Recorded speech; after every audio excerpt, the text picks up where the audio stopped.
जब वी मेट ने दिल जीत लिया था। रॉकस्टार ने एक पूरी जनरेशन को हिला के रख दिया था। तमाशा ने दिमाग में उतर के कुछ छोड़ दिया था।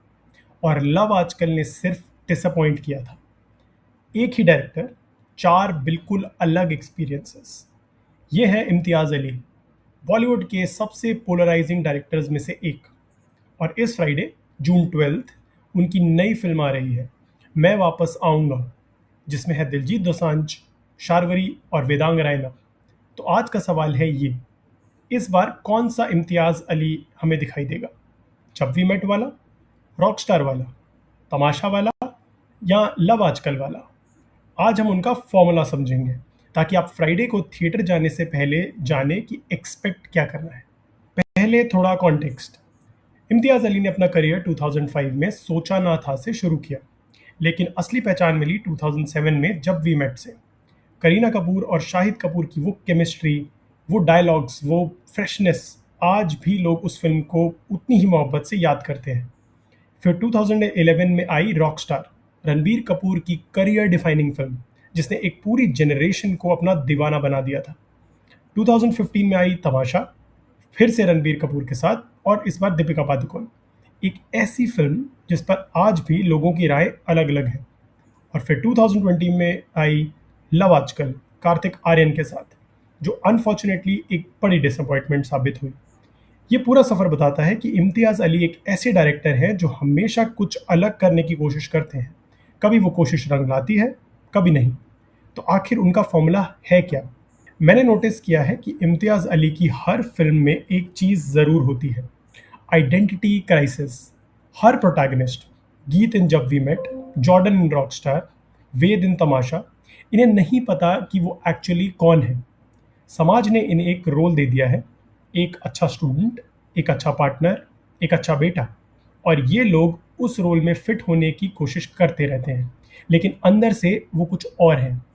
और इम्तियाज अली का काम होता है उस अंदर वाले इंसान को बाहर निकालना। हर फिल्म में वो एक ही सवाल पूछते हैं, तुम एक्चुअली कौन हो?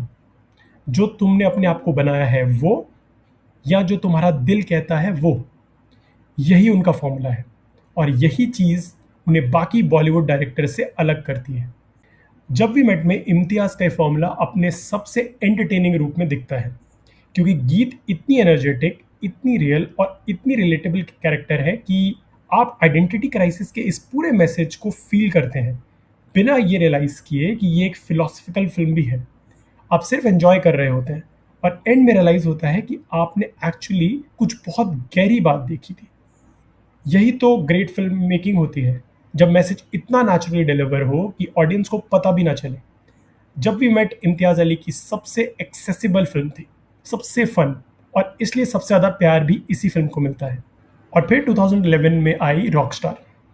मैं कॉलेज में था जब ये फिल्म रिलीज हुई थी, और मैं आपको ऑनेस्टली बोलूँगा, उस फिल्म के गाने महीनों तक लूप पे चलते रहे थे मेरे फ़ोन पे। नादान परिंदे, तुम हो, साडा हक। ए आर रहमान ने कुछ ऐसा क्रिएट किया था जिसने फिल्म शुरू होने से पहले ही लोगों को दिल छू लिया था। लेकिन जब फिल्म देखी तो रियलाइज़ हुआ कि ये सिर्फ एक म्यूजिकल फिल्म नहीं थी। जॉर्डन का कैरेक्टर, एक लड़का जो रॉकस्टार बनना चाहता है, जो डेलिबरेटली अपनी ज़िंदगी बर्बाद करता है क्योंकि उसने सुना था कि दर्द के बिना आर्ट नहीं बनता, वो इम्तियाज़ अली के फॉर्मूले को सबसे रॉ और सच्चा एक्सप्रेशन देता था। जॉर्डन को नहीं पता था कि वो कौन है। समाज चाहता था कि वो एक सक्सेसफुल म्यूजिशियन बने, लेकिन वो सिर्फ वो बनना चाहता था जो वो फील करता था, चाहे इसके लिए सब कुछ टूट जाए। रणबीर कपूर ने उस फिल्म में सिर्फ परफॉर्मेंस नहीं दी थी, उन्होंने एक पूरा किरदार जिया था। और वो आज भी उनके करियर की सबसे बड़ी अचीवमेंट है।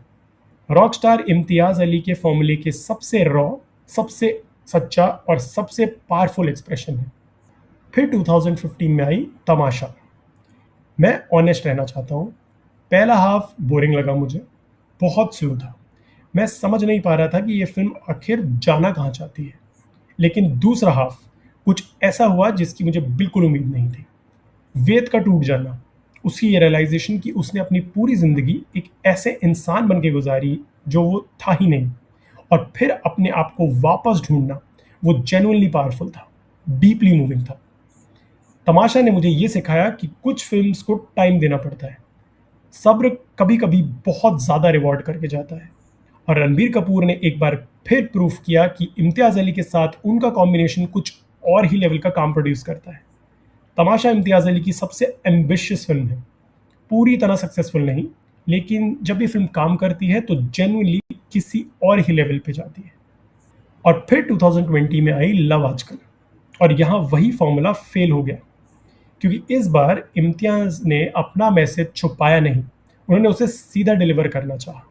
फिल्म का हर डायलॉग, हर सीन, हर मोमेंट ये कहने की कोशिश कर रहा था, देखो मैं कितना डीप हूँ।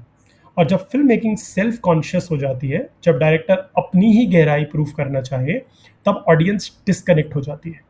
लव आजकल 2020 ने प्रूव कर दिया कि इम्तियाज अली का फॉर्मूला तब फेल होता है जब वो अपनी ही फिल्म को बहुत ज़्यादा सीरियसली लेते हैं, जब आर्ट की जगह एफर्ट दिखने लगता है।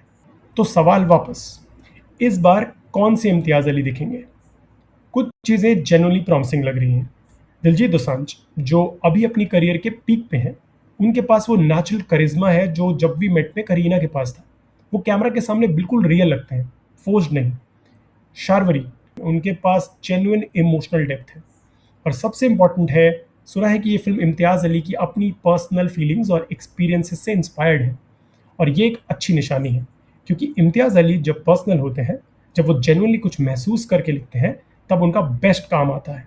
रॉकस्टार पर्सनल थी, तमाशा पर्सनल थी, दोनों ने अपने अपने तरीके से लोगों को टच किया। मैं वापस आऊँगा के नाम में ही एक वापसी का वादा छुपा है, इम्तियाज़ अली की भी। और मैं जेन्युइनली क्यूरियस हूँ कि इस बार कौन से इम्तियाज़ अली दिखेंगे। आप बताओ, इम्तियाज़ अली की कौन सी फिल्म आपकी पर्सनल फेवरेट है? और मैं वापस आऊँगा के बारे में आप एक्साइटेड हैं या कॉशियस? और अगर आप फ्राइडे को फिल्म देखने जा रहे हैं, वापस आकर ज़रूर बताना। मैं जेन्युइनली जानना चाहता हूँ कि इस बार कौन से इम्तियाज़ अली दिखेंगे। सब्सक्राइब करिए अगर आप चाहते हैं कि मैं ऐसी ऑनेस्ट बॉलीवुड एनालिसिस लाता रहूँ। हर हफ्ते नया वीडियो।